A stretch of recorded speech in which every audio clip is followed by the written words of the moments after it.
Boxing star Dimitri Salita is about to get back in the ring. He trained with Emmanuel Stewart. Joseph Bonus is here. You were one of Dimitri's sparring partners. What was it like sparring Dimitri? It was good, man. Dimitri taught me a lot. He's a real humble guy, man. Real humble fighter. You know, he don't got no big ego, no none of that, man. Talented. He's very talented, man. Accurate. Got a lot of heart, man. Very sharp fighter, man. You know, it's a lot to see from him still, man. I can't wait to get back in the ring again to see how he improves. I know he has, man. So I'm looking forward to seeing that. October 25th, we're marking the year's passing of Emmanuel Stewart. Dimitri worked with him. You worked with him. What do you remember from Emmanuel? What I remember from Emmanuel, man, was mainly just a good heart, man. He took care of everybody. You know, a lot of people can say stuff about him, man, but he took care of everybody fairly. He didn't treat nobody differently, man. You know, I just learned how to be humble from him, how to be hungry from him. He taught me a lot as far as the science of boxing. And you have another star here from Detroit, Eric De Leon. I thought he was Puerto Rican, but he's Mexican. Oh yeah, Eric. What was it like to be a Puerto Rican in the gym and to be a white guy in the gym where it's crunk, everybody's a hardcore? Oh man, they pick on you have to prove yourself every day in sparring? Oh, of course, man. I got a lot of stuff on Google that Emmanuel put out there. I got on Channel 7 News on YouTube. If you go to Joseph Bonus, you will see me, Emmanuel, my twin brother, talk about what's his name? My twin brother Jacob Bonus. Jacob Bonus and Joseph Bonus, both J Bonus. Very confusing. Same thing. What do you think about De Leon? Oh man, De Leon always been an A1 fighter, man. Ever since I met him, you know.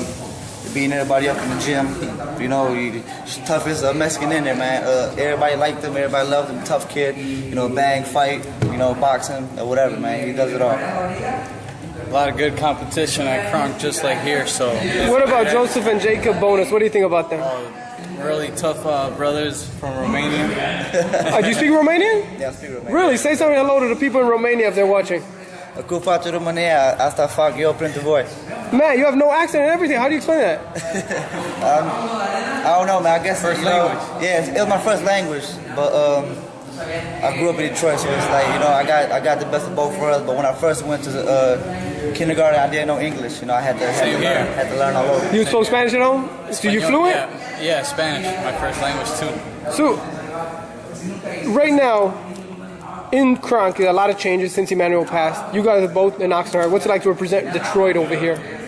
It's great, man. You know, just to come out here and show what we're made of, and a lot of competition here. So we like it because we used to it back at home too at Kronk. A lot of great fighters, pros, amateurs. So it's great to train and spar with one of the best in the world here at Oxnard. So it was always a pleasure to be here, man. Who's the toughest guy at Kronk right now? Adonis? He's sharp, man. He's really good, man. He's southpaw. He's doing great. So you know. You know, there's not a lot of fighters over there anymore, man. You know, ever since Emmanuel passed, everything changed. Everything doing their own thing, man. But you know, Kronk is still alive. Sugar Hill is still keeping it alive, man. So you gotta still follow Sugar Hill, man. He's still trying to get fighters up under him every day. But Donnie Stevenson is probably one of the main stars there now. Out of every state in America, why did your family choose Detroit? And how did Mexicans end up in Detroit? I always fucking think about that, man. A lot of Mexicans in Detroit, you know. My parents just moved to get a better job, and my dad started working there, and I fell in love with boxing the first day I walked in, and, you know, ever since, you know, it's been a story. You know, I'm just grinding every day hard, trying to get better every day. Yeah, same thing to me, man. I don't know how that happened, man. You know, that's crazy that you said that, man. Cause I think about it a lot, man. But like, man, how are my people from overseas, man? Out of every city, every state in the country, man, they end up in Detroit. Brandon thought you were Armenian. Yeah. It's okay. People get it mixed up, you know. There's Romanians, Albanians, Iranians. They all get it mixed Bulgarians, up. Hungarians. Hey, Robert. So Detroit's taking over Oxnard right now. What do you think about these two young fighters? Nah, they don't know Oxnard yet. They think Detroit is rough. They don't know Oxnard. Well, you don't want them to get in trouble over here, so. I stay out of trouble, man. Yeah. So that's why I left Detroit, man. I left Detroit to come to Oxnard, man, and focus on my career and do what I gotta do. Do you speak Russian too? No. No, he's fluent in Romanian. He's fluent. But that's not Russian. No, but many times in Europe, people will speak 3-4 languages. Normal. Over here, not so much. He's fluent in Spanish. Yeah. Well, he's Mexican. Well, a lot of... No. He's from Puerto Rico. Soy nacido en Nuevo León. 100% mexicano. I was born there. I was born in Mexico. Really? What city? Sabinas Hidalgo, Nuevo León. No, the state of Nuevo León. Yeah, Nuevo León. Not a lot of fighters from there. No, huh? no está muy lejos de Monterrey. No, hay una hora. Oh, it's close to Una hora de Monterrey. Okay. Yeah, the state of Nuevo León is close to Monterrey. Texas. So, last question for you, Robert. October 25th would be the 1-year anniversary for Emmanuel Stewart's passing away. What do you remember it's most? already- A year, yeah, time flies. Oh, yeah. They both trained with him. Yeah, What do you they both trained remember from Emmanuel the most? Well, I always had great champions, you know, since back in the 80s with with all the fighters that he had, you know, it was just awesome watching all those big fights with especially Thomas the Hitman Hearns, you know. That was probably his biggest fighter until now, even though he's got the Klitschko's and he's got Lennox Lewis where they probably made twice as much money as Tommy did, but I think that's still his main, like that's his favorite guy. I think so. I think that's like his main, like he's proud of that guy right there. Yeah. But man, it's crazy. A year's passed already so fast, and it seems like 2 months ago. Yeah, you know what? We had that WBC thing when we got those awards, and what's the name of that from HBO guy? What's his name? Lambley. He came, and he was Stewart's one of his best friends.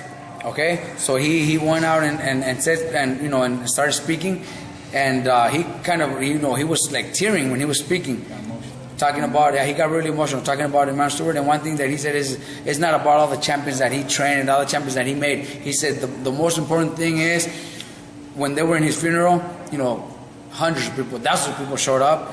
That somebody went and spoke and said, besides the champions, besides the world champions that he made and that he worked with, how many people, how many kids, how many fathers now, even grandparents now, did he help? Did he help? Grow up and keep them out of the streets and out of trouble? And they said that hundreds of people got up and everybody raised their hand. I was one of them, that he helped so many people. Because it was not about him. Everybody knew him for training the world champions and doing a great job with them, but they didn't know everything he did with the kids, keeping them out of the streets and out of the gangs, out of the drinks. You're one of them? Yeah, me too, and my whole family. He helped out a lot. So he was one of them. That was him. Dimitri Salita told me that he used to train with them, and one day they're driving back from the gym, and Emmanuel pulls over in a rough area, and Dimitri says, "What's going on?" And Emmanuel says, "Hold on, I need to drop off groceries for this family. They have no food." Look at that, see? Wow. Yeah. Wow. He would do that all the time. I remember. See, and people see them in fights training, World class. Klitschko training Lennox Lewis, and people think, man, this guy's got everything, but they don't know that how much they give away, how much they give back, and what they do with the kids, and Right. Yep. and to know, this guy just told me that they shut down the Crown. Yep. Yeah, they shut down the original. Right, they reopened it somewhere else. They reopened it somewhere else, but it's not the same as Crunk, man. The original Crunk now is all broke down, man. It's horrible. So there you have it, Robert Garcia right here with his new fighters in Oxnard, Eric De Leon and Joseph Bonas. FusionReport.com and Melissa Clark reporting.